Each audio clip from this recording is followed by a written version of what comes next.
یا ایھا الذین آمنو، اے لوگو جو ایمان لا چکے ہو، اللہ کو اپنا رب مان لیا ہے۔ ایمان کا یہ دعویٰ صرف زبانی طور پر کرنا ہی کافی نہیں، اس کا تقاضا بھی پورا کرنا ہے۔ اور وہ تقاضا کیا ہے؟ اتقوا اللہ، جس اللہ کو رب مانتے ہو اب اس سے ڈرو بھی، اس کا تقوی اختیار کرو۔ کیسا تقوی؟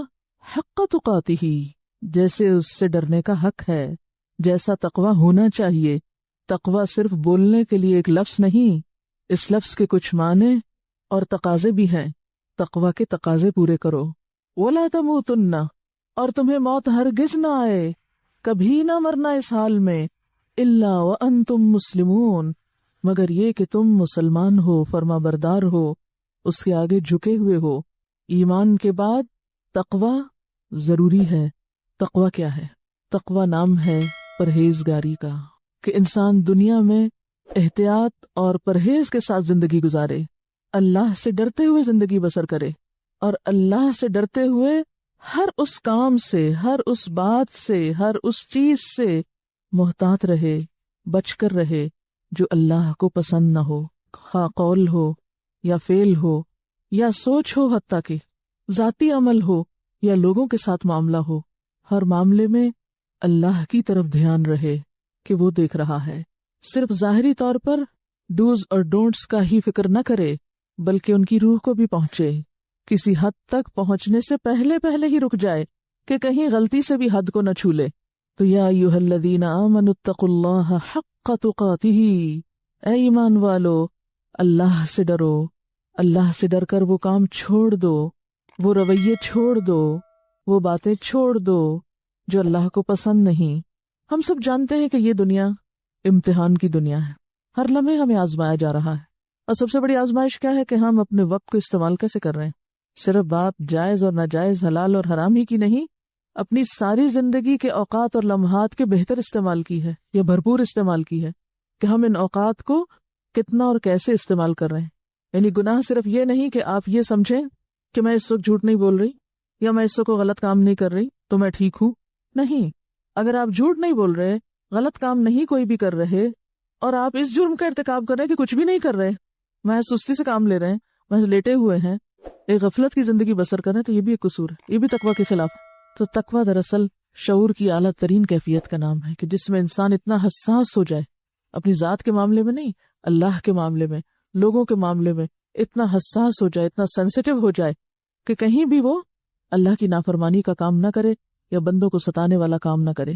آپ دیکھیے کہ یہ جو ہمارا امتحان ہے وہ پھر اتنا بھی نہیں صرف کہ ہم وقت کیسے استعمال کر رہے ہیں، یہ زندگی کو کس طرح گزار رہے ہیں، اس میں جگہ جگہ مختلف رکاوٹیں، ناپسندیدہ چیزیں، ایسی چیزیں بکھری ہوئی ہیں کہ جو ہماری اچھی نیت، اچھی سوچ اور اچھے کاموں کے راستے میں رکاوٹ بن جاتی ہیں۔ یعنی آپ اپنے وقت کو بھرپور گزارنا چاہتے ہیں، آپ اپنی صلاحیتوں کو صحیح طور پر استعمال کرنا چاہتے ہیں، لیکن کیوں نہیں کر پاتے؟ اچھے ارادے کے باوجود، اچھی نیت کے باوجود، کیونکہ راستے میں کئی رکاوٹیں ہیں۔ آپ اچھے ہیں، آپ کی سوچ اچھی ہے، آپ مثبت سوچ رہے ہیں، لیکن آپ کے سامنے ایسے لوگ موجود ہیں جو منفی طریقے سے سوچتے ہیں، جو اچھے نہیں۔ اب آپ الجھنا شروع کر دیں کہ مجھے رستہ دو، مجھے تو کام کرنا ہے۔ پھر اسی طرح آپ دیکھیں کہ جہاں آپ کو لوگوں کی منفی باتوں، منفی سوچوں، منفی رویوں سے واسطہ پڑتا ہے، وہاں بعض اوقات لوگوں کے غیر سنجیدہ رویے، نان سیریس ایٹیٹیوڈ، اور گھر میں یا گھر سے باہر ایک ایسے ماحول کا ہونا کہ جس میں کسی کو فکر ہی نہیں آخرت کی، آپ تنہا ہیں اس سوچ والے، اب یہ بھی ایک ناپسندیدہ صورت ہے۔ اب پھر آپ بھی بیٹھ جاتے ہیں کیونکہ سارا ماحول ایسا ہے تو اس لیے میں کیا کروں۔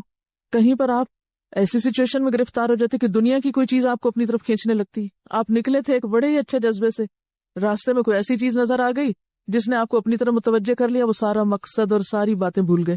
مثلاً آپ میں سے اگر کوئی بچی گھر سے یہ سوچ کر نکلی ہے کہ مجھے تعلیم حاصل کرنا ہے، یہاں آ کر وہ ایک ایسی دوستی میں پڑ جاتی ہے کہ ساری تعلیم پیچھے رہ جاتی ہے، اور اس کا الٹیمیٹ گول کیا بن جاتا ہے؟ محض اپنی دوست کے پاس بیٹھی رہوں، اس کے ساتھ گپ شپ لگاتی رہوں اور اس کے ساتھ اچھا وقت میرا گزرے۔ تو کیا کیا اس نے؟ وہ ساری نیت اور جذبہ اور ساری قربانی وہ سب ختم ہو گئی، وہ الجھ گئی کسی اور چیز میں۔ اسی طرح بہت سے ایسے اسباب ہوتے ہیں جو بہت ہی ناخوشگوار ہوتے ہیں، لمحے لمحے پر آپ کو ناخوشگوار کیفیات سے دوچار ہونا پڑتا ہے۔ کبھی کوئی آپ کو کچھ بات کہہ دیتا ہے، کبھی آپ کو کوئی ایسی چیز نظر آ جاتی ہے جو آپ کو اچھی نہیں لگتی، کبھی آپ کی یادوں میں، آپ کے خیالات میں، آپ کی سوچوں میں، آپ کے شعور لا شعور میں کوئی بچپن کے، کوئی ازدواجی زندگی کے، کوئی بچوں کے ایسے واقعات، معاملات، مسائل، پریشانیاں آپ کو پیچھے سے اٹھ کے کچوکے لگاتی رہتی ہیں. دیکھو تمہارے ساتھ تو یہ ہو گیا، تمہارے ساتھ تو وہ ہو گیا.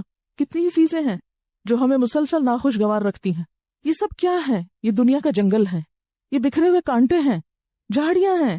آپ کے اپنے اندر بڑا عزم جمع ہے، بڑے شوق ہیں، بہت بہت کچھ کرنے کے لیے آپ تڑپتے ہیں، روتے ہیں، دعائیں مانگتے ہیں، لیکن حالات کرنے نہیں دیتے.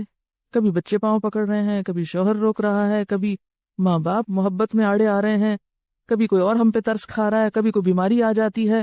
غرض کہ آپ ان گنت رکاوٹیں پائیں گے اپنے راستے میں. اب ان ساری رکاوٹوں کو عبور کر کے اصل منزل تک کیسے پہنچنا ہے، یہ انتہائی سمجھداری کا کام ہے، اور یہ صرف سمجھدار شخص کر سکتا ہے. صرف وہ کر سکتا ہے جو شعوری طور پر بیدار ہو، جس کی آنکھیں کھلی ہوں، اور جو محتاط ہو. سمجھدار ہونے کے ساتھ ساتھ اور سمجھدار ہونے کی وجہ سے محتاط ہو. اسی احتیاط کا نام تقویٰ ہے کہ منزل کو بھی نہیں بھولنا اور ان ساری رکاوٹوں کو خوش دلی کے ساتھ عبور کرتے جانا ہے. ایک کے بعد ایک چیز سے ٹکرائے بغیر رستے پہ چلتے جانا اور منزل پہ پہنچنا ہے. اسی مضمون کو ایک بہت اچھے اثر میں بیان کیا گیا ہے کہ حضرت عمر رضی اللہ تعالی عنہ نے ایک مرتبہ کعب احبار سے، جو ایک یہودی عالم تھے، ان سے پوچھا کہ تقویٰ کیا ہوتا ہے، آپ تقویٰ ڈیفائن کریں مجھے. تو انہوں نے کیا کہا تھا، آپ سب جانتے ہیں اس واقعے کو، کہ کیا کبھی تم کسی خاردار جنگل سے گزرے ہو؟ تو انہوں نے کہا ہاں گزرا ہوں. پوچھا کیسے گزرے؟ کہا اپنا دامن بچا بچا کے، کسی بھی چیز سے الجھے بغیر. یہ اتنی خوبصورت مثال ہے تقویٰ کی کہ شاید ہی اس سے بہتر کوئی چیز تقویٰ کو ایکسپلین کر سکے. یہ دنیا کیا ہے؟ خاردار جنگل، جس کے خوبصورت پھول بھی ایک طرح سے آزمائش ہیں، جس میں خوبصورت اٹریکشنز، وہ حب و شہوات کی ساری قسمیں، وہ بھی بظاہر جو خوبصورت نظر آتی ہیں وہ بھی دراصل کانٹے ہی ہیں اس رستے کے.